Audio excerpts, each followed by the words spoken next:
بسم اللہ الرحمن الرحیم۔ درس حدیث سبق نمبر 11، جنابت اور غسل جنابت۔ حضرت عائشہ رضی اللہ تعالی عنہا سے روایت ہے کہ رسول اللہ صلی اللہ علیہ وسلم نے فرمایا، ان گھروں کا رخ مسجد کی طرف سے پھیر دو، یعنی ان کے دروازے جو مسجد کی طرف ہیں ان کو مسجد کی جانب سے بند کر کے دوسری جانب کھولو، کیونکہ کسی حائضہ عورت اور کسی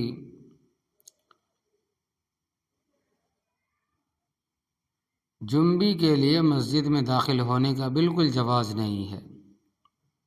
جنبی کہتے ہیں کہ جو غسل جنابت جس کے اوپر ہو، یعنی کہ ہم بستری کرنے کے بعد جو عورت یا مرد ناپاک رہتے ہیں، تو کیونکہ کسی حائضہ عورت اور کسی جنبی کے لیے مسجد میں داخل ہونے کا بالکل جواز نہیں ہے، ان کے لیے مسجد میں آنا جانا جائز اور حرام ہے۔ مسجد نبی صلی اللہ علیہ وسلم جب شروع میں بنی تھی تو اس کے آس پاس کے بہت سے گھروں کے دروازے مسجد کی طرف تھے، گویا کہ صحن مسجد ہی میں کھلتے تھے۔ کچھ عرصے کے بعد یہ حکم آ گیا کہ مسجد کے ادب و احترام کا یہ حق ہے کہ حائضہ اور جنبی اس میں داخل نہ ہو۔ اس وقت رسول اللہ صلی اللہ علیہ وسلم نے یہ اعلان فرمایا اور حکم دیا کہ یہ سب دروازے مسجد کی جانب سے بند کر کے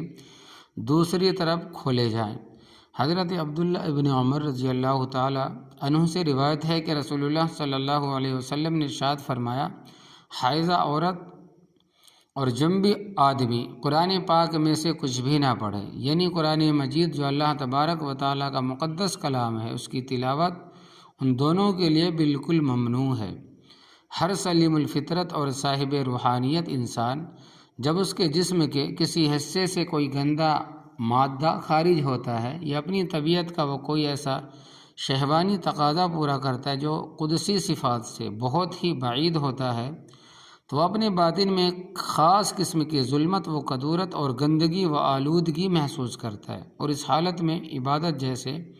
مقدس کاموں کے قابل اپنے کو نہیں سمجھتا۔ دراصل اسی حالت کا نام حدث ہے۔ پھر اس حدث کی دو قسمیں ہیں، ایک حدث اصغر جس کے ازالہ کے لیے صرف وضو کافی ہو جاتا ہے، اور دوسرے حدث اکبر جس کے اثرات زیادہ گہرے اور زیادہ وسیع ہوتے ہیں اور ان کا ازالہ پورے جسم کے غسل ہی سے ہو سکتا ہے، یعنی غسل کے بغیر اس کا کوئی چارہ نہیں ہے۔ غسل کے لفظی و شرعی معنی۔ غسل کے لفظی معنی پورے جسم کو دھونے کے ہیں، اور شریعت میں کم از کم ایک بار سر سے پیر تک جسم کی اس تمام سطح کے دھونے کو کہتے ہیں، جس کا دھونا بغیر کسی تکلیف کے ممکن ہو۔ پیشاب، پخانہ اور ہوا کا خارج ہونا وغیرہ حدث اصغر کی مثالیں ہیں۔ اور جو مجامعت، حیض و نفاس، مجامعت یعنی کہ اپنی بیوی سے جماع یا کسی سے بھی جماع، حیض و نفاس وغیرہ حدث اکبر کی مثالیں ہیں۔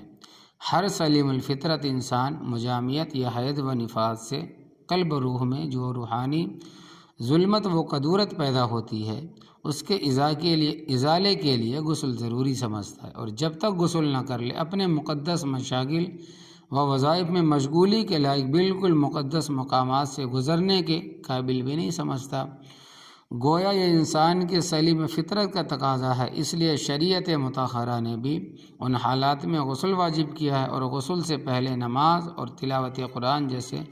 مقدس وظائف میں مشغول ہونے سے اور مساجد جیسے مقدس مقامات میں داخل ہونے سے منع فرمایا۔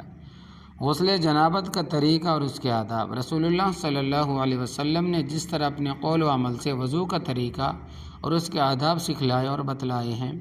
اسی طرح غسل کا طریقہ اور اس کے آداب بھی تعلیم فرمائے۔ حضرت ابو ہریرہ رضی اللہ تعالیٰ عنہ سے روایت ہے کہ رسول اللہ صلی اللہ علیہ وسلم نے ارشاد فرمایا کہ جسم کے ہر بال کے نیچے جنابت کا اثر ہوتا ہے، جماع کا اثر ہوتا ہے، اس لیے غسل جنابت میں بالوں کو اچھی طرح دھونا چاہیے تاکہ جسم انسانی کا وہ حصہ بھی جو بالوں سے چھپا رہتا ہے پاک اور صاف ہو جائے، اور جلد کا جو حصہ ظاہر ہے، یعنی چمڑے کا جو حصہ، بدن کا جو حصہ ظاہر ہے جس پر بال نہیں ہے، اس کی بھی اچھی طرح صفائی دھلائی کرنی چاہیے۔ حضرت علی کرم اللہ وجہہ سے روایت ہے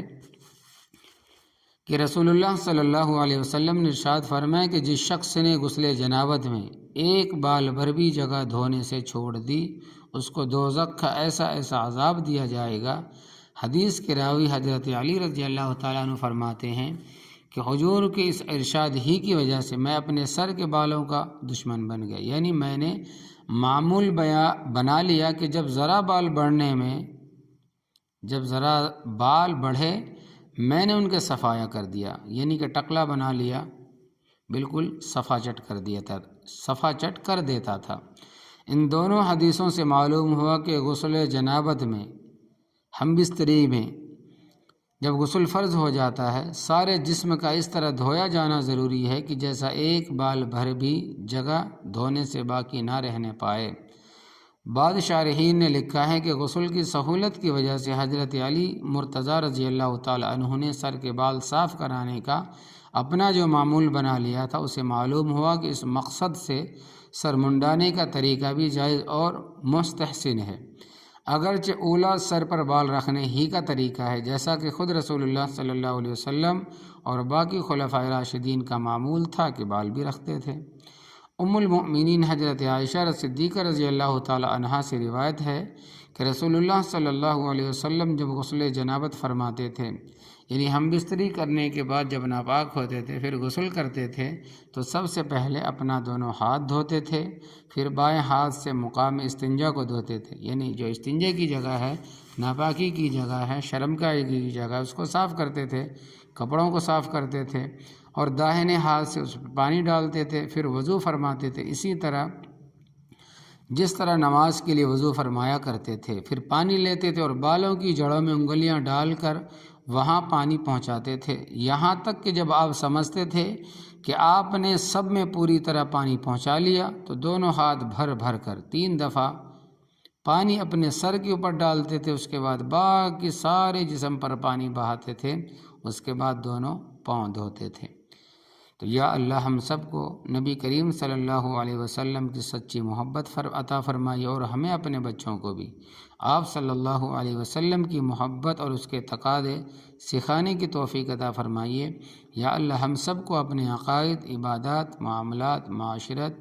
معیشت، اخلاق میں علماء حق کی تعلیمات کے مطابق درست کرنے کی فکر نصیب فرمائیے۔ یا اللہ ہم نے آج احادیث مبارکہ میں سے دین کا جو علم حاصل کیا ہے اس کو صحیح انداز میں محبت و حکمت سے دوسروں تک اور خاص طور پر اپنے گھروں میں پہنچانے کی توفیق عطا فرمائیے۔ آمین یا رب العالمین۔